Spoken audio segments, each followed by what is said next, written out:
We've all experienced it. One speaker keeps us hanging on every word, while another loses us completely within seconds. In this episode, we'll break down how to be the one who captivates.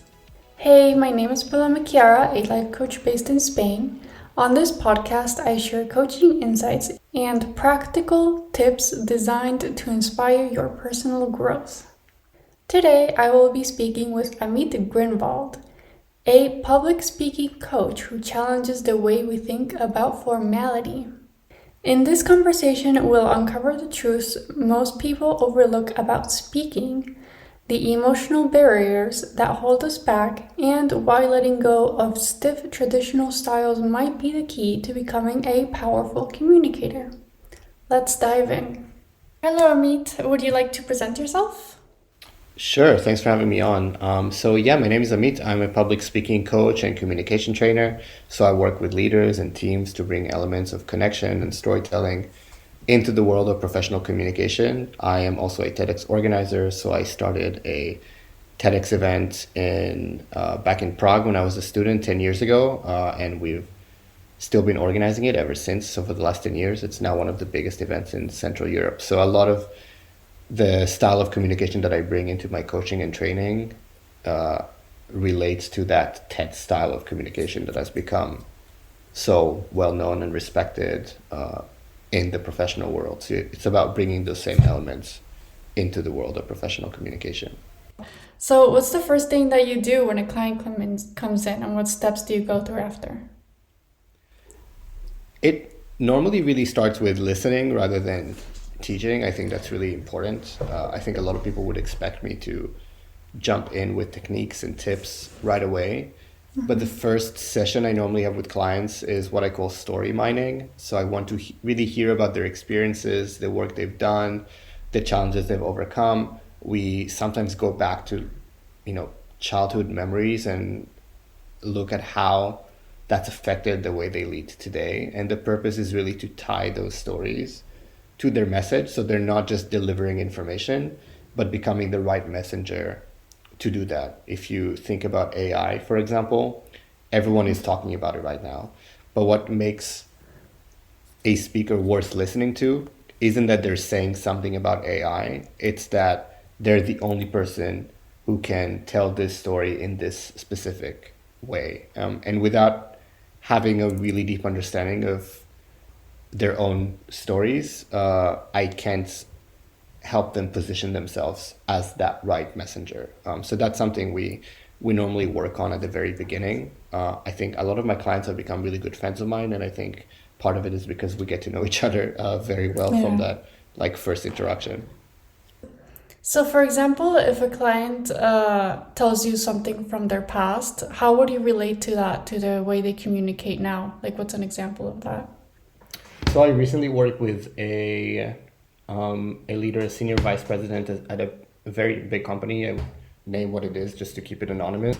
Yeah. And we went back to a story of when he was 11 years old, an experience he had as part of a theater performance at school, and how that experience now ties to the notion of human-centric leadership, which is something that he does a lot of work in and something that he speaks about quite a lot.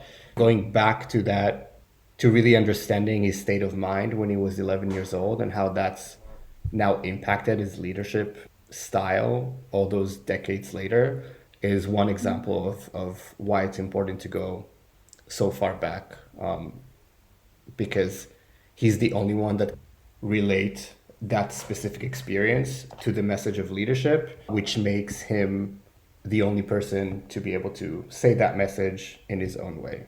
When a client comes in and has difficulties having good communication, what's usually the most common issues? A lot of times the first thing we tackle is confidence, because that's what stops people from communicating in the first place, is the fear of public speaking, or that anxiety that a lot of us feel. So we have to get to the root of that and tackle that first, so that then once we're over that, we can really tackle the mechanics of actual storytelling and communication once they're over that first hurdle. If they have confidence issues, what do you usually say? So this is something that I've really reflected on, especially in the last 2 years, because it's a challenge that so many people come with, and I tend to be quite practical and pragmatic in the way that I think, and then also in the way that I coach. So I rely on frameworks and tools quite heavily to be able to provide some sort of structure and clarity to the sessions that we have. So I've tried to really think about how can we tackle confidence, which is such an abstract topic or challenge, in a really practical way. So I've developed this framework that works across 4 dimensions that allows me to kind of ask question to diagnose where the root of the lack of confidence is, and then we work on that specific thing, because different people, it like stems from different things. If I'm working with an Olympic medalist, which I have, his confidence isn't going to be rooted in limiting beliefs, because he already has that championship mentality. He competed at the Olympics, he won a medal at the Olympics, so he knows that he can win, that he can be a champion. So for him, it was more about like the behaviors that were different in this instance. He's trained his whole life to compete at a specific sport, but not to give a presentation. So we had to tackle a lot of the behaviors and preparation rather than his like thoughts and mindsets. So that's why I try to work across these 4 dimensions, which is our thinking, our behaviors, our knowing, so the inner sense of clarity that we have, and our feeling, and see where the challenges with confidence really stem. Okay. And for example, what's the hardest truth that you've had to tell a client about their speaking style? Honestly, I think one thing that comes to mind is that their content was boring. I think that's that's always really hard to hear, and that's often not because they lack the expertise, but because they are trapped in it. This is like especially the case when I work with tech leaders.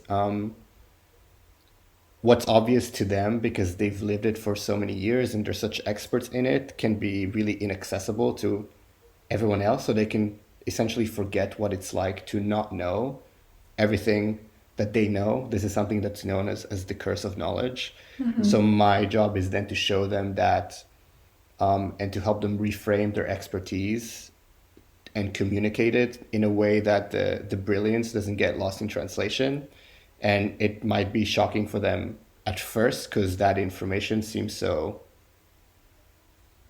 normal and interesting to them. But once they realize the issue isn't them, it's like the audience that they're speaking to, and how they're packaging their ideas to fit that specific audience, then that like allows us to get over the initial shock of the way you're presenting it is essentially boring. And that's not to do with the information, it's just to do with how we're packaging it. Yeah, yeah, I guess you could say that any topic could be made interesting, right? Yeah, absolutely. And would you say that's more about the way that they present it that's boring or the actual content? It's really about looking at the audience first. What is it that they need to hear?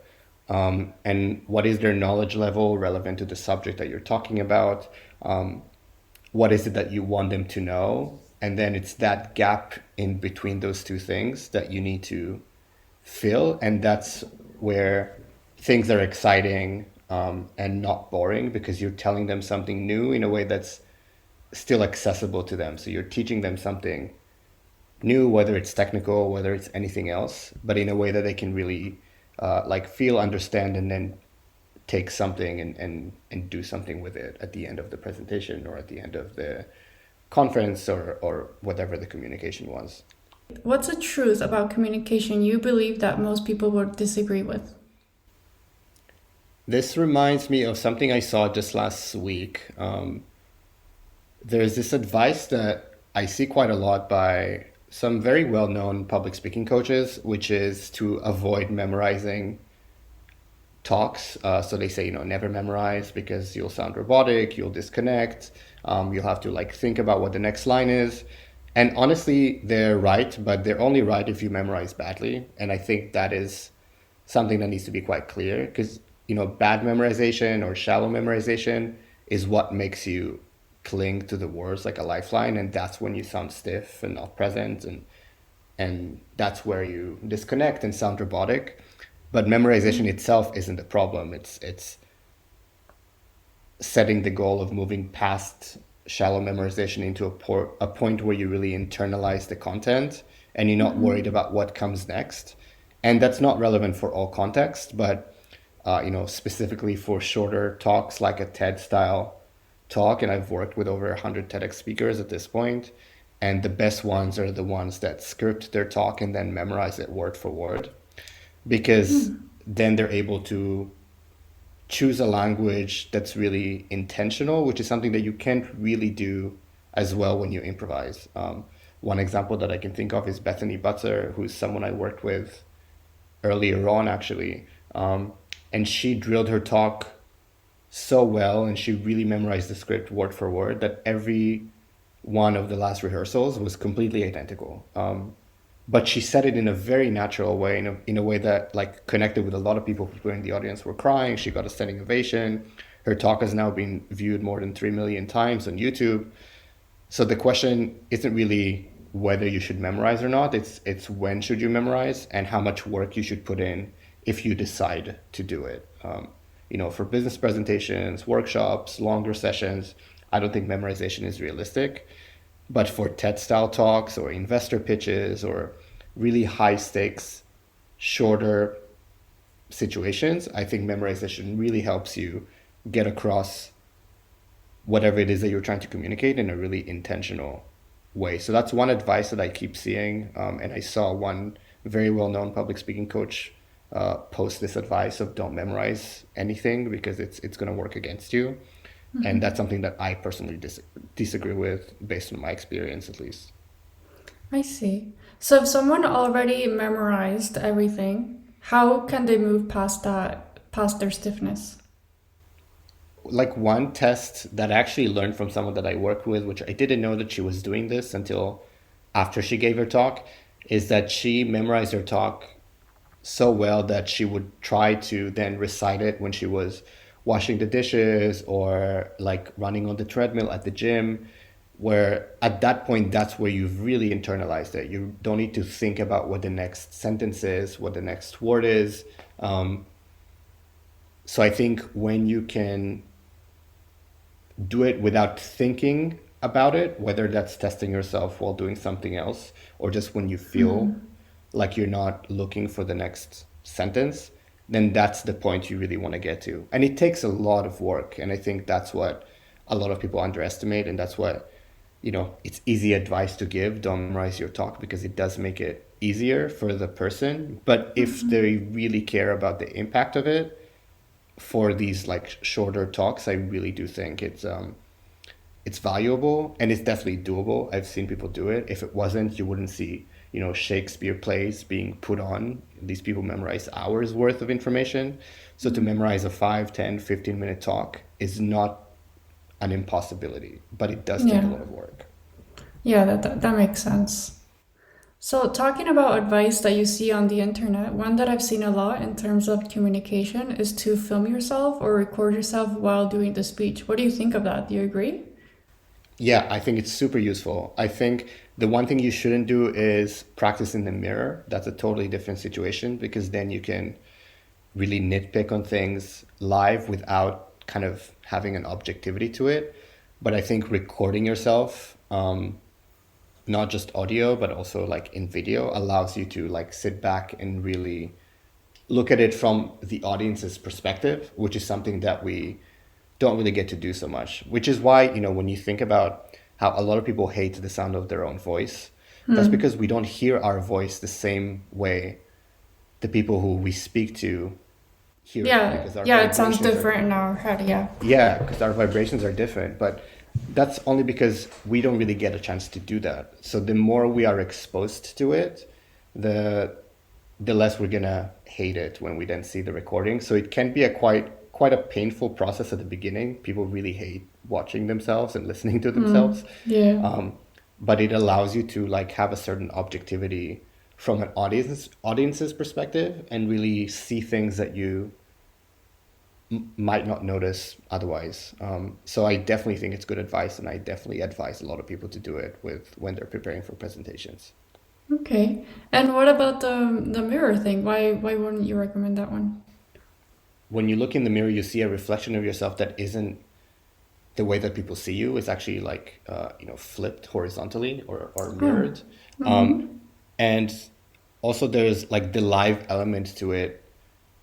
You're making corrections as you go instead of taking the time to really look at it. And I think that is like a totally different situation than sitting back and like looking at the video, being able to go back or to pause, or there's just a much more productive way to do it than to practice in the mirror.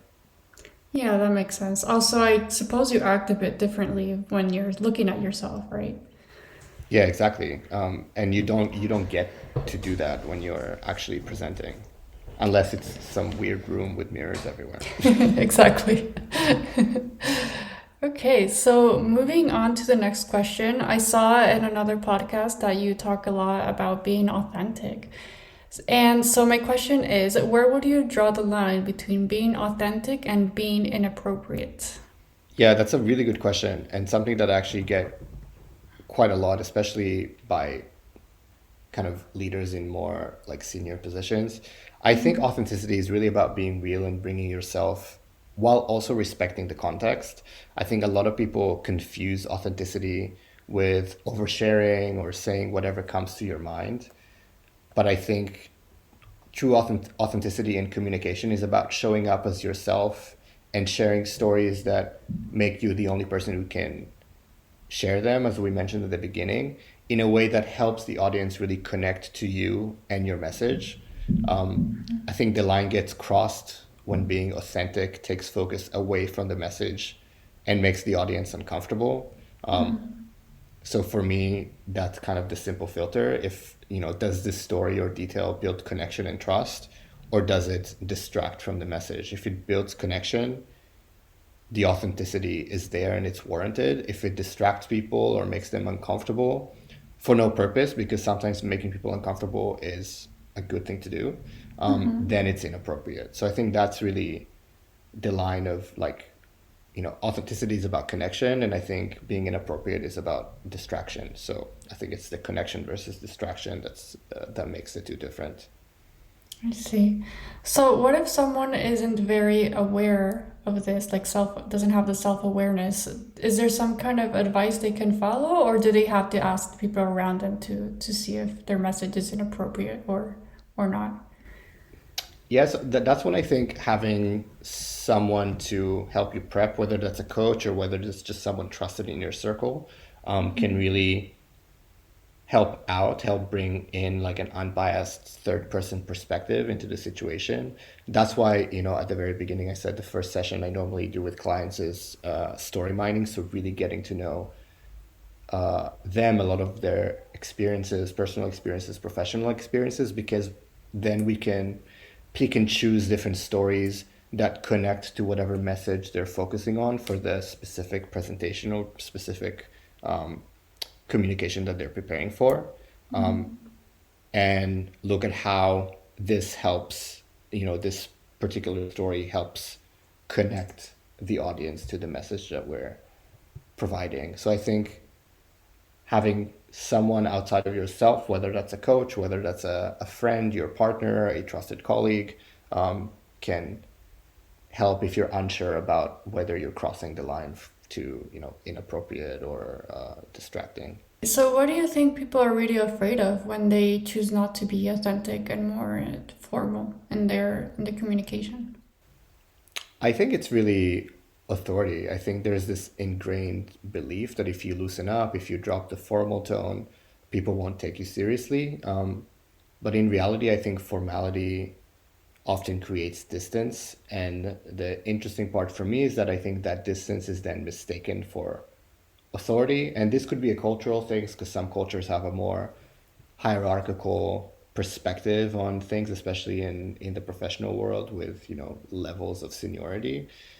But the leads people genuinely trust and follow aren't the ones that are hiding behind, stiff formality and overly formal language for no reason. Yeah. They're the ones that like show up clearly with, some level of relatability.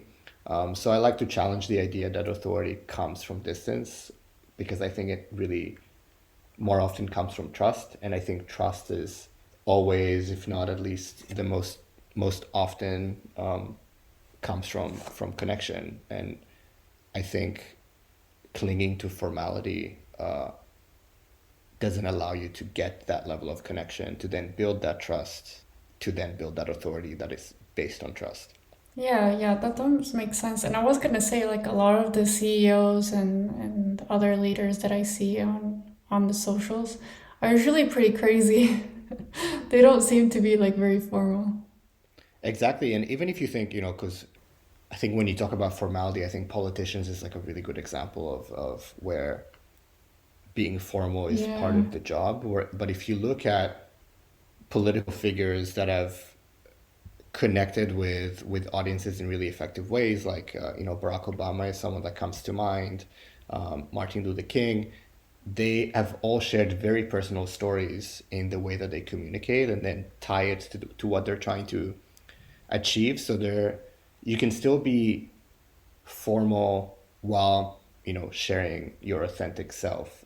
So it's just about not clinging to formality for the sake of hiding behind some wall, and in a way that doesn't allow you to like really connect with an audience and share a lot of your authentic self.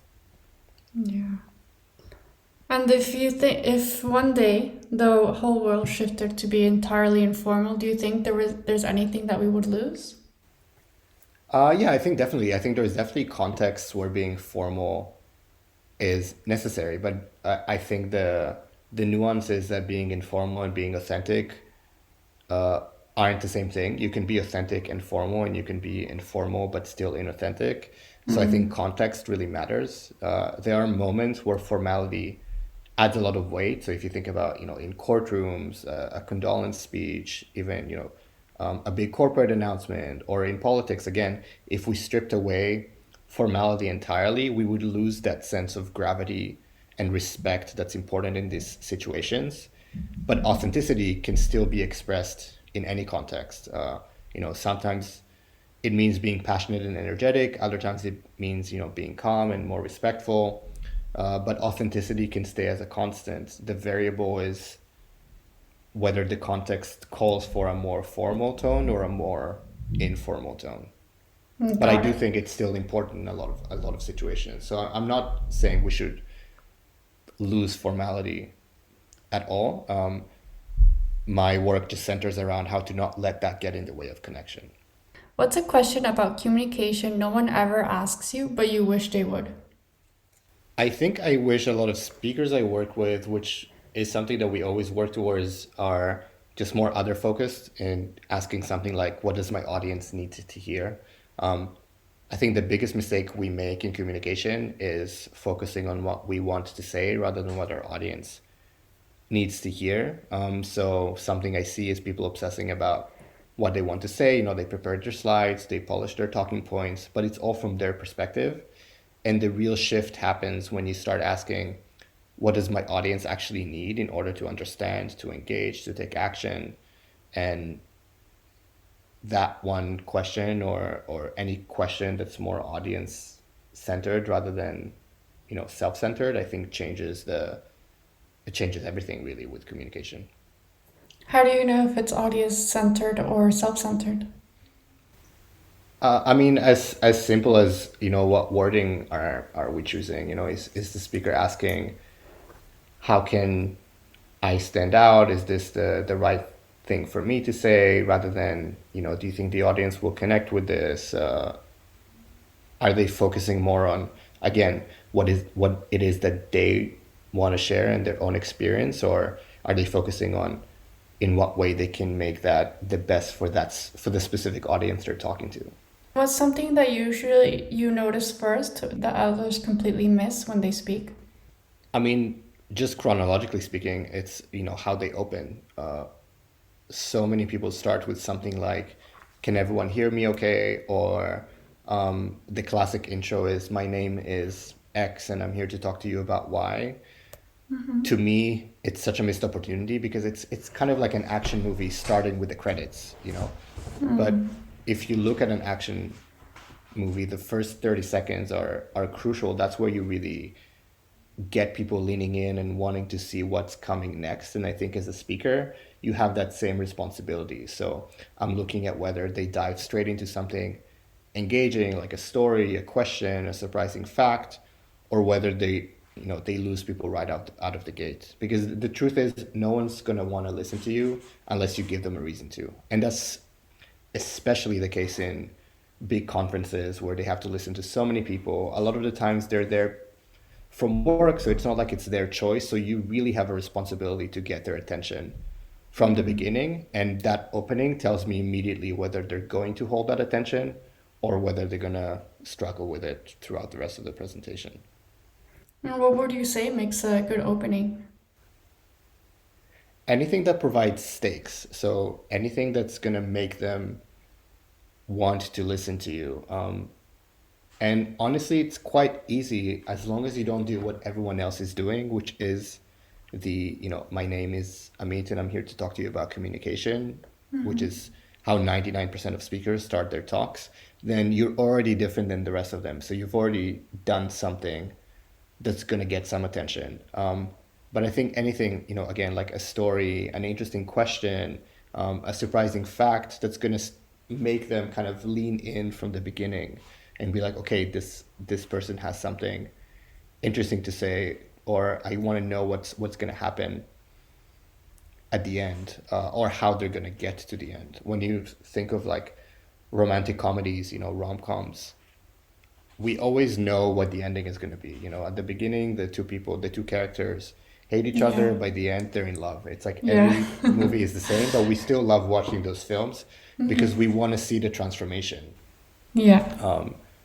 So that's what you need to tease. It's like something is coming, and that's just in the strategic choices that you make, and that starts at the very first second. So it's sort of like a hook, right? Like, is it the same? Do you also call it like that? Yeah, I mean exactly. Call it what it is. The purpose is the same way. You want to know that like from the beginning, you hook them. You make them want to listen to what you have to say. And that's why I often use a movie analogy because movies have to do that so well because we have so many choices. Um, we're gonna sit there for 2 hours. What is it about the very beginning that makes us want to stay for the rest of the movie? So I think as presenters or communicators, we need to treat it the same way. We're producers of that experience for the audience. So in what way can we make it the best that it can be? So if someone wanted to start with a question, how would they be able to do that without sounding too much like an ad?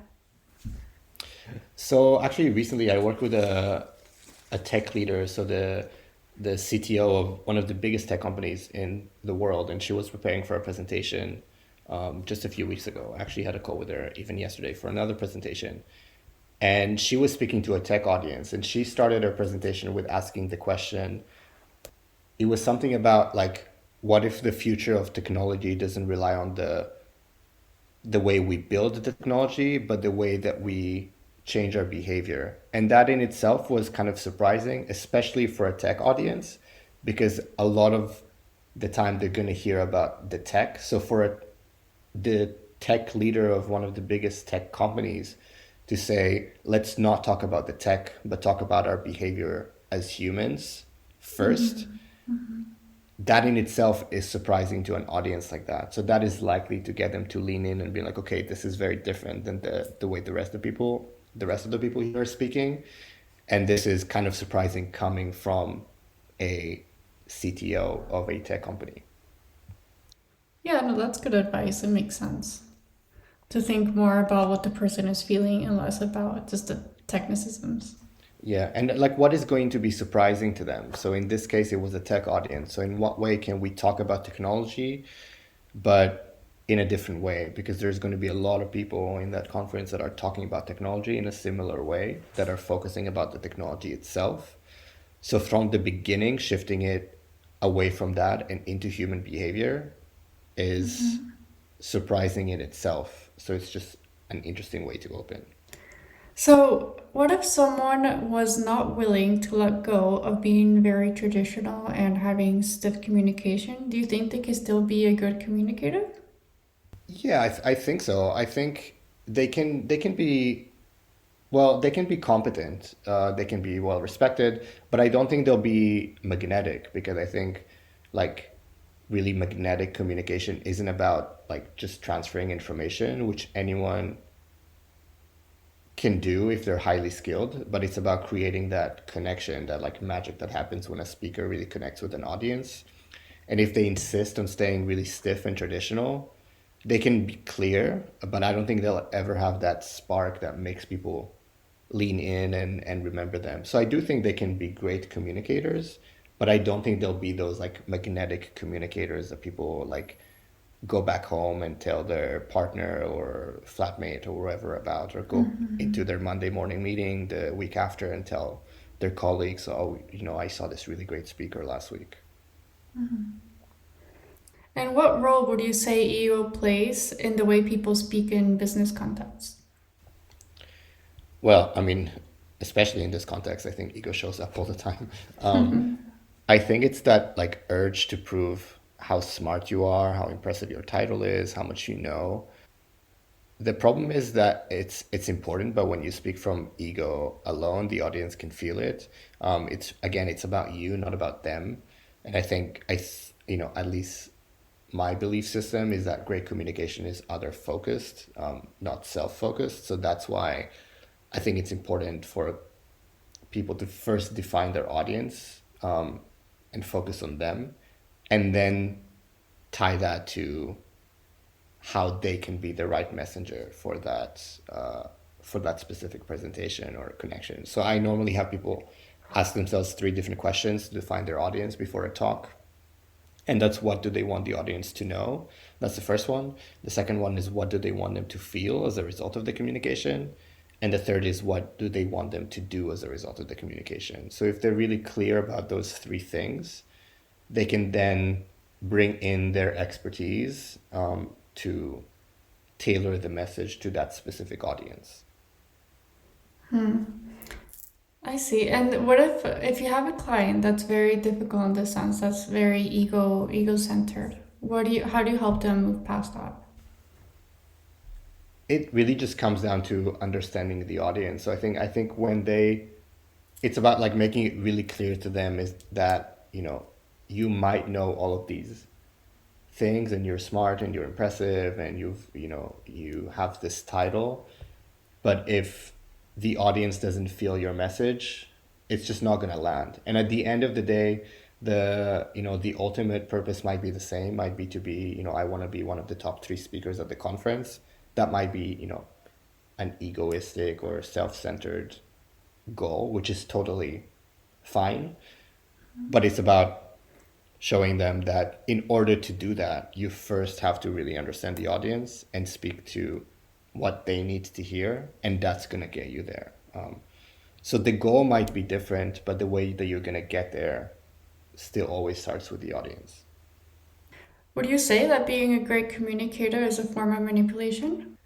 That's a really good question. I think being a really great communicator is about influence, and I think the line between influence and manipulation is thin, because the tools can look identical, like tone, stories, framing, the way you use your body language. I think the difference is really intent. If you're using your skills to build trust, create clarity, help others make better decisions, that's influence. But if your intent is purely self-serving, at someone else's expense, then you're manipulating. So I think it is quite a thin line, and it really just comes down to intent. Are you using these tools for clarity or connection, or for self-serving control?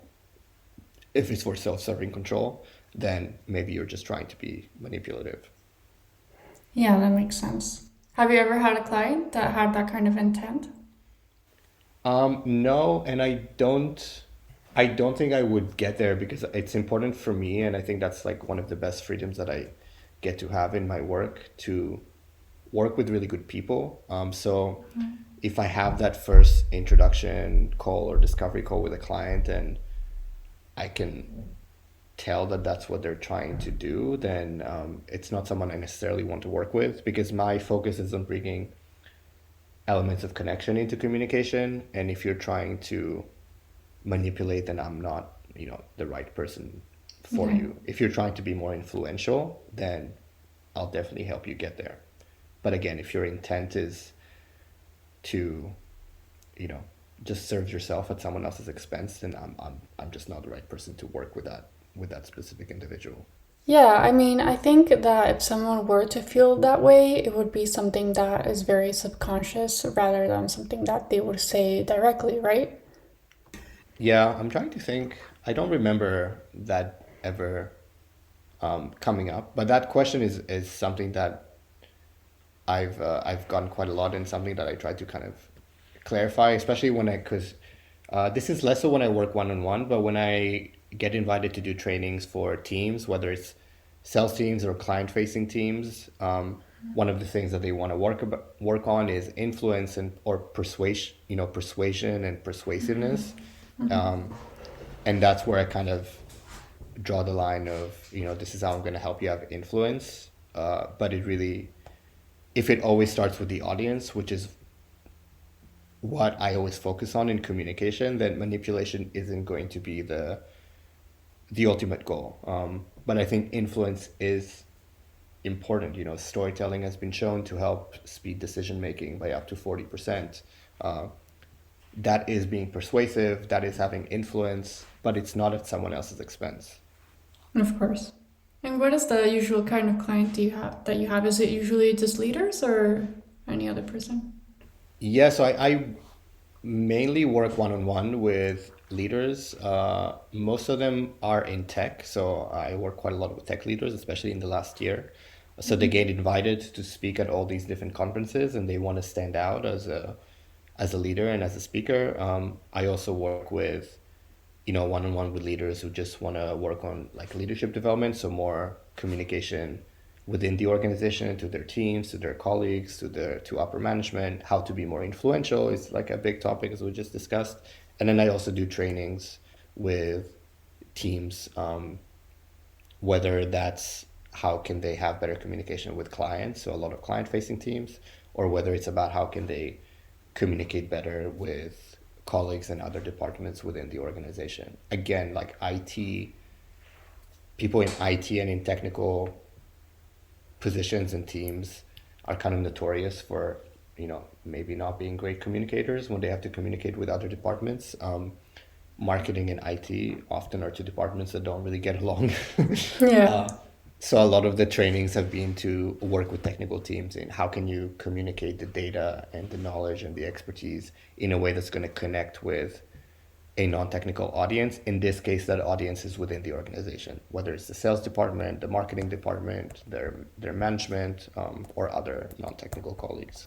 What advice would you give to someone who wants to learn to become a better communicator but doesn't necessarily have the funds to have a coach? There are plenty of like free resources, first of all. So, listen to podcasts, read books. I mean, books aren't free, but it's a small investment to make, um, that are going to help provide like the frameworks and tools to be a better communicator from that sense. If it's more of a confidence thing, then like practice more in your everyday life. When you go to Starbucks and order a coffee, ask the barista how their day was. When you get a delivery, ask the same thing to the person who's, delivering your Amazon package. Just have more conversations. The more natural and confident you feel having those, regular real life conversations, the more natural and confident you'll feel when the stakes are higher. And I would say, like, generally, always start with the audience. So, really try to understand who it is that you're speaking to, because you can talk about the same topic, but to very different audiences. So, how can you tailor it to them in a way that's really gonna connect with them. So those would be my top tips. One, seek resources that are free or low investment to work on the tools and frameworks in communication. The second one is to practice more, so just have more conversations. And the third is to always focus on the audience. Okay, awesome.